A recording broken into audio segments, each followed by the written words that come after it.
welcome to the latest edition of the World Report. I'm Scott Crowfoot. Today's show is dedicated to my friend, Dr. John Finazzo, who left us far too soon. On today's report, opposition to the Export-Import Bank is growing. What is it and why is it important? We'll let you know. Is a U.S. refinery crisis coming?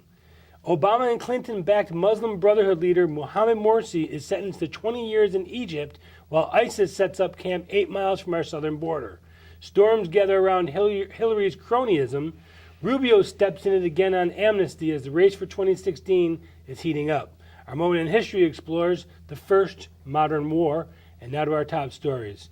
New reports say that President Obama, Secretary of State John Kerry deliberately kept Iran's breakout to a nuke secret. Also, reports say the U.S. is prepared to offer Iran a $50 billion signing bonus to move forward, lifting sanctions, and we're looking at dropping $200 billion to the Islamist Mullahs. Helping us make sense of all this craziness is the World Report's senior advisor and economics blogger for USA Today, Maury Beschloss, who can be followed on Twitter at mbeschloss. Maury, it's really hard to wrap your arms around this lawless, dangerous regime and the activities that they're engaging in. We're going to give Iran the path to the bomb. I mean, that's pretty clear. Netanyahu said it to Congress. No one's really refuted it. The question now is just at what time?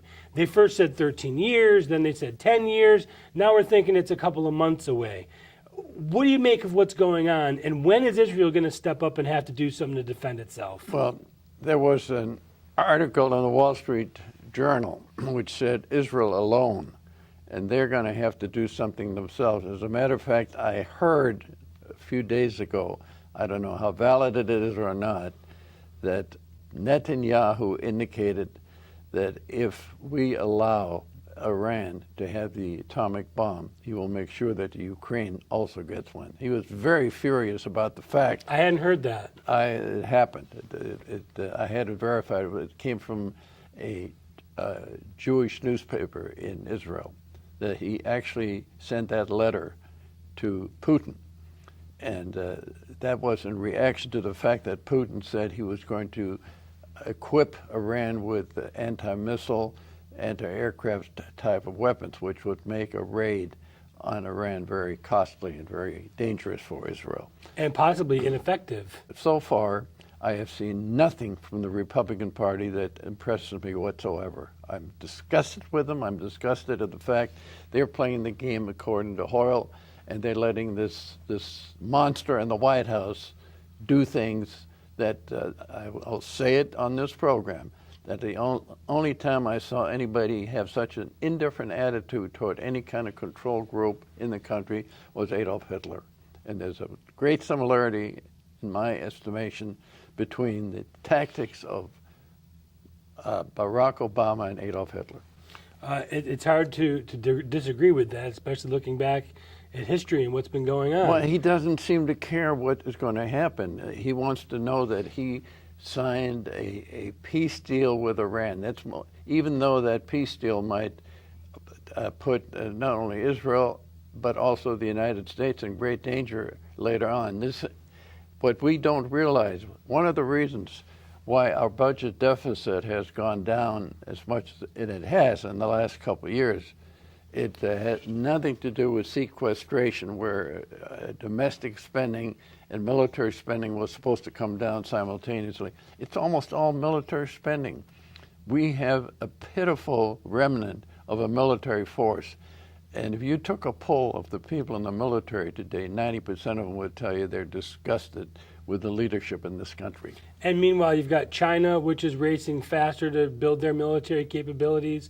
Iran is gobbling up country after country in the Middle East. Now Yemen is basically in control. Well, the latest news as we're speaking here today is the fact that the Saudis have stopped bombing Yemen, which they were doing for a while in combination with the United Arab Emirates, with Jordan. There were a few Arab countries that were banding together in order. It doesn't make sense to me why they would do that.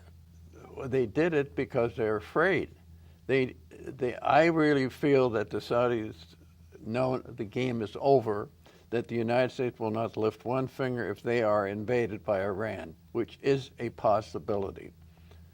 This is something that right now Iran is going to start making demands from the Saudi Arabs. And the first demand is cut down your production of oil, because the only thing that's making Iran suffer today is the fact that they're only getting $50 a barrel for the oil that, and even that is being restricted because of the European sanctions. So they're in Well, real. that's about to be lifted, as far as we can tell. Well, I know, but at this point, they are suffering financially. We can say, well, you know, those countries, they get it somewhere. They are suffering. Why do you think Russia and Iran is working together now? Because Russia is suffering terribly, because where they used to get $100 per barrel of oil, now they're getting $50 a barrel of oil. And don't think that doesn't hurt. They may not talk about it the way we complain about it, but it is working. But there are people in our government, at the head of our government, who's trying to get them off the hook real easy. So when you look at the map and you look at Saudi Arabia, Yemen is directly to the south. Correct. So if the Iranians take over there, which it appears that it's not the Iranians, but it's one of their proxies, they're The Houthi rebels are their proxies. They're yes. literally choking they're Saudi Arabia off. Yes, they are. And they're going to control all the ports and seaways where all the goods and oil comes gets shipped Mandal through. El Bab, which is about a 15-mile junction between Asia and Africa, 3.5 million barrels a day are shipped through that area. If that was cut off, you'd have an absolute disaster. I think those of us who are invested in oil would probably be happy temporarily, because oil prices would go from about $50 or $55 a barrel to $75, $80, $90 a barrel almost overnight. But the point is, the whole world would be up for grabs at that point. And we're looking at giving them a $50 billion signing bonus. And if we lift the sanctions, they're going to have about $200 billion at their disposal to make intercontinental ballistic missiles, to get more centrifuges, to build up their weapons defense systems. I mean, this is just disaster. Yeah. You know, I look at people and I say, who were the two latest secretaries of state? John Kerry, who I think is about as close as a cretin mentally as I've ever seen. He looks like one, he acts like one, and he talks like one. And of course, Hillary did do everything, as we will talk about later, to stick it to the United States as long as the Clinton Foundation got all the money they wanted. Oh, they're doing very well. Oh, and then she comes out and attacks the 1%. She is the 1%. She's the 0.5%. Is she kidding anybody? What is this? But you know, the thing is, this country has become so inured to these things. You know, again, I have a tendency to go back to my childhood in Germany, and people became inured. You know, when there's an old saying, I think one of the great preachers in Germany who suffered for some of his anti-Hitler statements said, first it came for the Jews, nobody cared. Then it came for the communists, nobody cared. Then it came for this other group, and when it finally came to me, there was nobody to care about anybody. So now we know that President Obama and Kerry, Secretary of State Kerry, hid the fact that Iran is 2 to 3 months away from getting a bomb. And that's exactly what Netanyahu said. And they went after him, and they berated him, and they just pounced on him for that. Well, they sent people over to Israel to try to overthrow his election. Abort his, you know, what's interesting about it, I very carefully analyzed the election result. Do you know that the Israeli Arabs voted for the Likud, which is Netanyahu's party, because when they were asked in interviews, why would you vote for a guy that's so very hawkish as an Israeli? It's because he's keeping this country going economically. We're getting all the medical aid we need, and we know when we have it good. Well, if you're an Arab, would you rather live in Israel or in Palestine, in Gaza? I mean, it's pretty simple.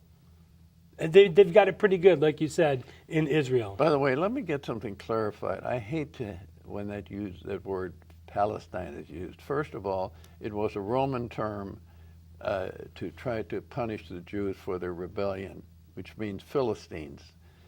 In the Arab language, Palestine is called Philistia. Then when the Turks took it over, the Ottoman Turks, it became, Palestine was that whole area that was peopled by the Israelites, the Hebrews at one time. And then nowadays, the Syrians and the Iraqis and Arabs who went into that area called themselves Palestinians when Israel became Israel on May 15th, 1948. Yeah, it's a made-up term. I understand.